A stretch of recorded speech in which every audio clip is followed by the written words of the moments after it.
Hey,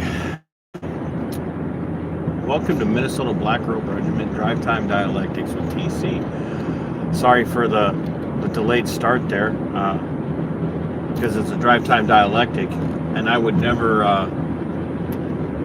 do anything like a drive time dialectic while I'm actually driving, of course, because we all know how that goes. That's unlawful. That's a no-no here in the blessed state of Minnesota. But yeah, I'm doing it anyway. So it's story time of a sort, if you will, because it's drive time dialectics, right? And I hope you like the new shades. By the way, they're prescription shades. Not only they're prescription shades, they're also prescription shades with progressive lenses. So I am a progressive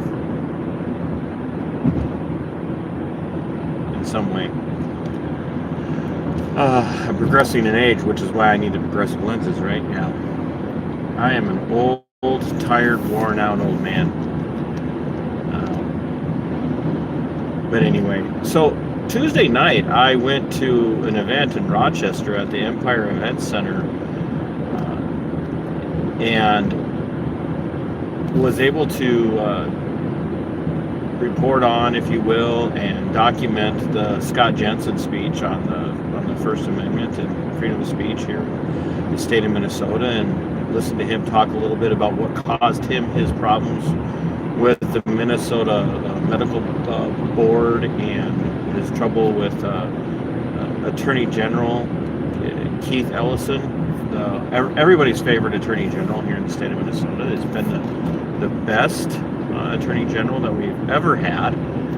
He's not biased by any stretch of the imagination. He's definitely for justice, which is why he, of course, had to go after Scott Jensen. So I was able to document that event, and I was pleasantly surprised by Scott's performance. The video is up on Rumble. Some people are having some problems watching. I'm going to go home and tweak some settings. And if you haven't had a chance to watch that on Rumble, please get over there and do that. Somebody's commenting. I can't really read it because the shades are too dark. Here, let's see. Look at how different I look. Yeah. What up? Yeah, thanks a lot, Sarah. What up, old man? Yeah, I got your old man right here. But anyway, the video is very telling. Scott says some things that needed to be said, things that I have been saying to Republicans and normicons in Minnesota for 3 years, really. And it's really nice to hear somebody with a large platform say the things that Scott said. There were a couple of things I would take exception to that he said. And the interesting thing is that Scott and I exchanged phone numbers, and he texted me after the event, and he's going to be coming on my show mid to late June to talk about the First Amendment and freedom of speech here in Minnesota and why those things are so terribly important. But the most interesting thing that happened to me that night from an eye-opening perspective, and I hope that it opened the eyes of the individual that I was talking to, but I had something that, frankly, for lack of better terminology, pissed me off. Yeah, Mark Machowski won this resounding nomination from his endorsement from his BPOU, from his House district, an 82% first-time vote from his county and district. And Kurt Dowd in the Minnesota House at the time ran a candidate against him in the primaries. Mark won that handily, but then ended up losing the election. But Mark has stayed active in the freedom fight. And I was going to head over and talk to him, and when I got over to talk to Mark, I overheard this other guy, somebody I didn't know, making fun of George Floyd, mocking George Floyd. There's literally no other way to say it than to say that he was mocking George Floyd. Now, we can all have all sorts of opinions about why George Floyd died. We can talk about the drugs that were found in Floyd's body, in his bloodstream after his death. We could talk about his actions before that. We could talk about his extensive criminal history. We can do all those things. But what gets me, what absolutely patently pisses me off is the one, the way people drive in Minnesota. Two is the way that people seem to find it okay to make fun of someone who is a victim, at the very least, of malfeasance, and justify making fun of them, justifying what's happening to them by mocking their death. And one of the comments that I overheard was, well, maybe if you hadn't done so damn much fentanyl, you wouldn't have died. Like, okay, yeah, duh. And maybe if a lot of people hadn't, drank so much alcohol, they wouldn't have gotten cirrhosis of the liver and died. And if people hadn't smoked so many damn cigarettes, maybe they wouldn't have gotten lung cancer and died, or COPD, or whatever the case is. And I called him on it, and I said, well, wait a minute. Sure, he had drugs in his system, but does that justify the way Chauvin treated him? Well, he didn't do anything wrong. Was basically, and there's no way he was ever going to get a fair trial in Minnesota. Look, I'm going to be honest with you. Having worked inside of the criminal justice system in the state of Minnesota, ain't no such thing as a fair trial in this state for anybody. White, black, native, Asian, Hispanic, any combination thereof. There is no such thing as a fair trial, as a fair justice hearing in the state of Minnesota.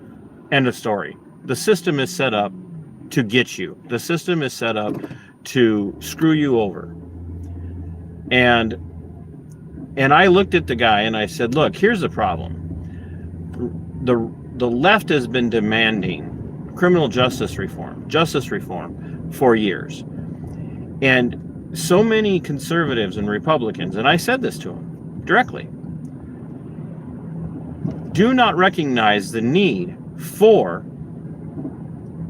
justice reform from the beat cop and the street cop all the way up through the ranks to the prosecution, to the judges, to the prison system. Justice reform is drastically needed. The entire system is corrupt.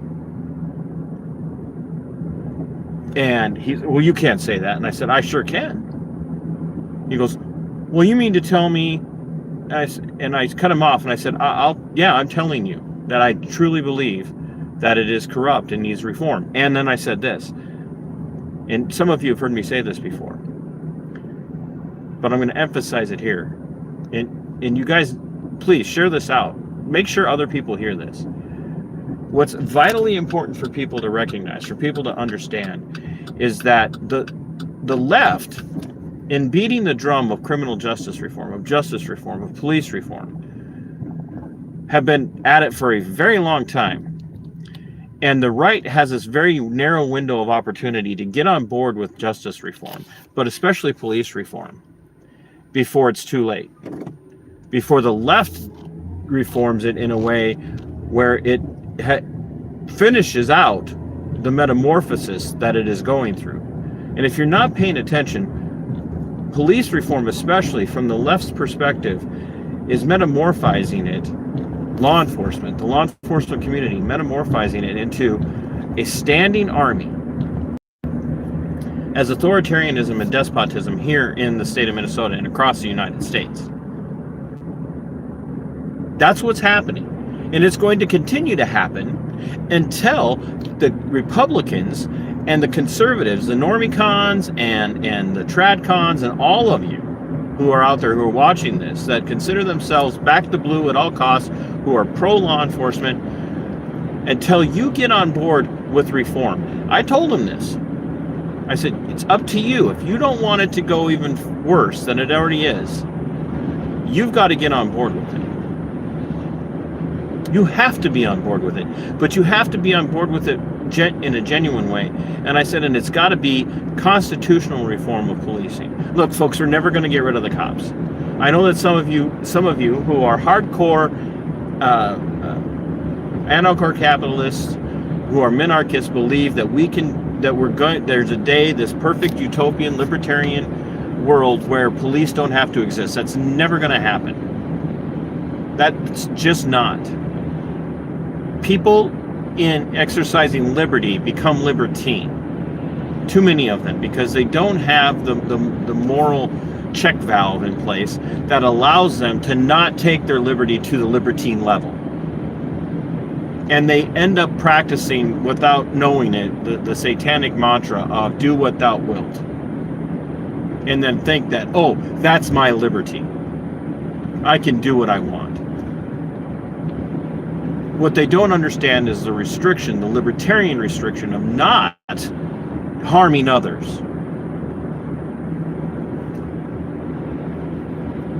And that's a place where most people are disconnected from understanding what libertarianism is as a philosophy. Not as a political party per se, but as a philosophy. Most people do not understand that libertarianism is you will do no harm to any other person, and you will set boundaries and borders upon yourself so that you are not hurting other people. But for any reason, unless they are attempting to harm you. And conservatives especially don't recognize how much they have in line or how much they have in common with the progressive left, with the social Marxists of the left. They do not recognize this. And so I told them, it's got to be constitutional reform. They need, and many of you have heard me say this, I'm still working on writing up the legislation. I can't put it in legal legislation speak the way it would have to read on the floor of the House or the floor of the Senate at any level. But I'm working on legislation that will bring constitutional reform, if passed into law and mandated in every state. I am working on legislation, writing that will force law enforcement agencies across the country, across the state of Minnesota especially, all the way down to the municipalities, to train their staff, all of them, on their duties constitutionally, to understand constitutional law, to understand court cases and precedents that have been set. And in doing that, it will virtually eliminate the need for qualified immunity, because they will recognize when they're doing something that is a violation of we the people's constitutionally enshrined, God-granted natural rights. But conservatives don't want to hear it. They just don't. And this man who was mocking George Floyd said that's just, they've got jobs to do. I was like, did you hear yourself, sir? Did you hear yourself? They have jobs to do. He says, well, what we train them in the Constitution and remove qualified immunity. Beast on the scene. Everybody kind of has this, and we hear the terminology now, and we have this perception, because it's been a part of our lives for so long, that it's always been a thing that police have. Qualified immunity to really become an active thing for law enforcement until the mid-'80s, early to mid-'80s. And it was not a law. It was a court decision. It was a court decision that granted qualified immunity to law enforcement. If you come in and you start to teach the Constitution to cops, and you mandate that as continuing education every year. Look, there is continuing education for law enforcement every year. In the state of Minnesota, it is mandated. As part of being in that career field, you have to have a certain number of hours every year. And off the top of my head, I can't remember what it is anymore, but I want to say it was a minimum of 40 hours of continuing education. And most agencies go above and beyond that, but they spend medical training, and then some on de-escalation tactics, and then some on critical incident team training. What's CIT? And CIT is a great tool for helping with people who are having a mental and emotional breakdown and are in a mental and emotional crisis. But there's no training on the Constitution of the state of Minnesota. None. And I have videos on this channel, if you go back to the videos that I put out around the end of January of 2023, that show just how poorly students in Minnesota know the Constitution who are going in the law enforcement career field. And if somebody would remind me later, I'll link those in the description of this Drive Time Dialectic. But the concern that I have is that these conservatives don't understand just how vitally important this conversation is. And they're going to lose the fight for police reform to the people who they don't want making the decisions on police reform. You do not want the left, and it comes out of its cocoon. The butterfly will not be constitutionally minded law enforcement officers here in the United States. It will be the enforcement arm of tyranny and despotism. And so I did tell this man that what is needed is this constitutional education mandated every year for law enforcement and an end to qualified immunity. And you want to know what this guy had the audacity to ask me? Not even kidding. He had the audacity to ask me, he says, or not initially, it wasn't even, he didn't even ask, it was an assertion. You obviously don't know anybody who's in law enforcement or have any friends or family members who are in law enforcement. So you possibly have, he said, you couldn't possibly understand what you're saying right now. And I looked at him and I said, don't you think that nearly 13 years with the Olmsted County Sheriff's Office and a brother who's been in law enforcement for over 20 years might give me a little bit of insight into what I'm talking about? And he made some passe comment to the effect of, well, it doesn't sound like you know what you're talking about. And so, I guess, oh, who else here? Oh, it's Jose and Sarah and, oh, there's some others here. Oh, hi guys. Hello.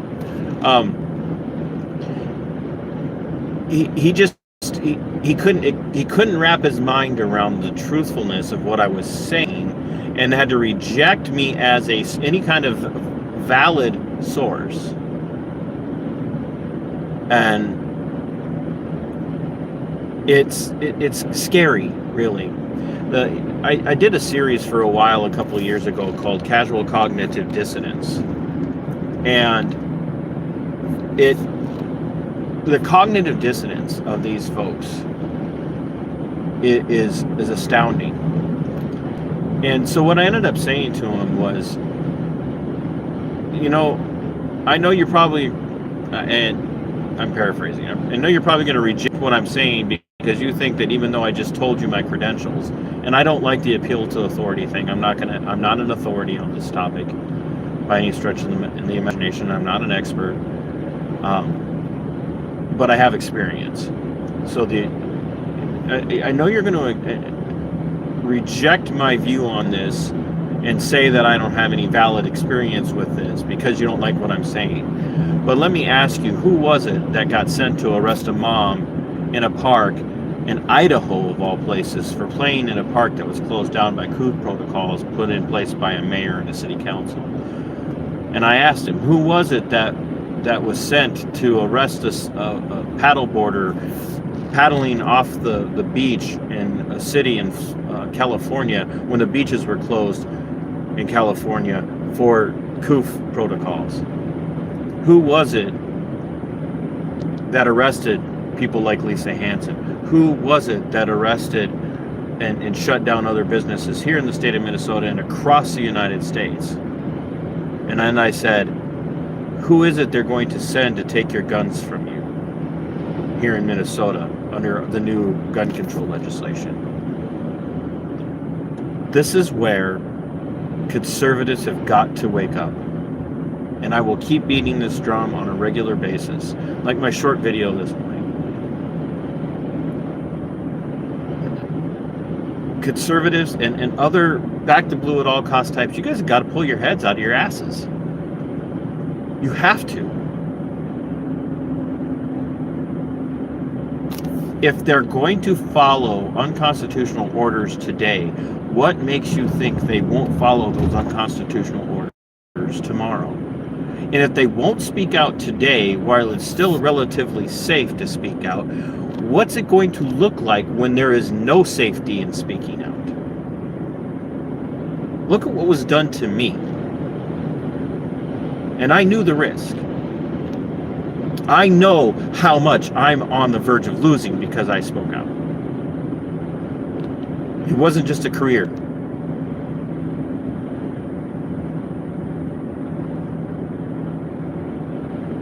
They set out to hurt me one way or another, and they've accomplished that. They needed to make an example of me, and I understand that. But what in blue blazes is it going to take for all of the good ones that are left out there to finally say enough is enough? And what's it going to take for the Republicans and the normie cons and the centrists and the back to blue at all cost types to wake up and say, we need to reform and we need it now, while we still kind of have an inroad with law enforcement? But you can't talk about police reform with conservatives because they don't think there's anything wrong with it. They think the only place that there's any problem with law enforcement is at the FBI level, at the federal level, because those are the ones that did their boy Trump wrong. Those are the ones who did the people on J6 wrong. And they're right. Those people were done wrong. And it was federal law enforcement, but there were also local law enforcement officers that were involved in that. And there are still local law enforcement officers involved in screwing other people over, conservatives and patriotic and dissident types. And if you think that the red flag legislation here in the state of Minnesota is not going to be used and targeted at dissident conservative voices and other places here in the United States, it's not going to be used to target dissident, conservative, patriotic, libertarian types, you're freaking nuts. You're literally the dumbest person in the world if you don't think that's going to happen, because you support the cops, because you put that bumper sticker on the back of your car and you fly your blue line flag and all of that. You think it's not going to happen to you because you're on their side. We need the reform, and we have got to stop making fun of people, and we have got to stop laughing at people who die in police custody and say, comply or die, because that's what they say. I've heard people say it. Just do what you're told. And I'm going to be releasing a video breaking down the audio of an ad that was recently played on a conservative radio station that was put out by the National Police Association. I just need to be able to find a very clear edit of it.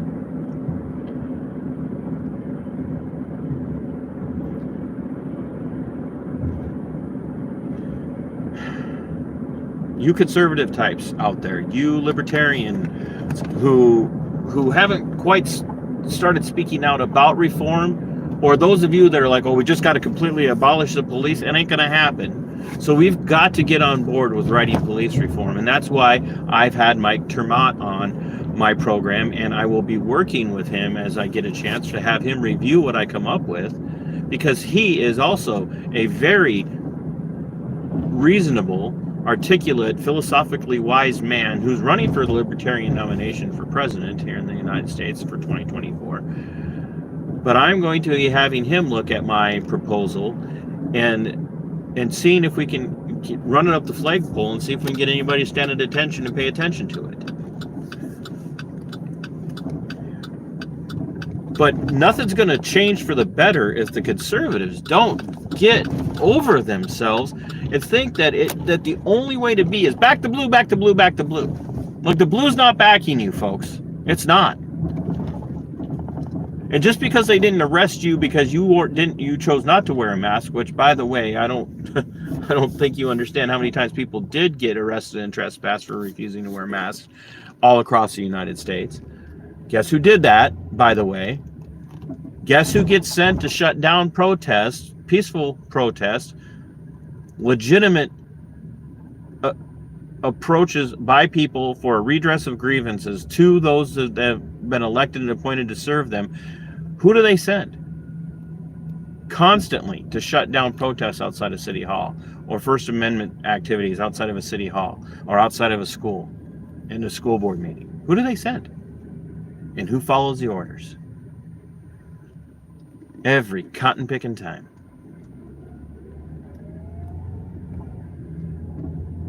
There's a reason we've got the problems that we have. And a bunch of us have got to start talking to people and getting them to pay attention to this message that I'm sharing with you. Because if we don't, the left's going to win and the tyranny is going to accelerate. You think it's bad now. You just wait until they have their way. Folks, if you would, head over to my Subscribestar and find me there, Minnesota Black Road Regiment podcast on Subscribestar. I need your help right now, and I'll make it worth your while. Come in at whatever level, the $3 level, $5 level, the $25 level, the $50 level. Come in at whatever level you want, and there will be some benefits there for you in that. Until next time, my friends, fight for your liberty. It is yours. Fight for your freedom. It belongs to you. In Sic Semper Tyrannis.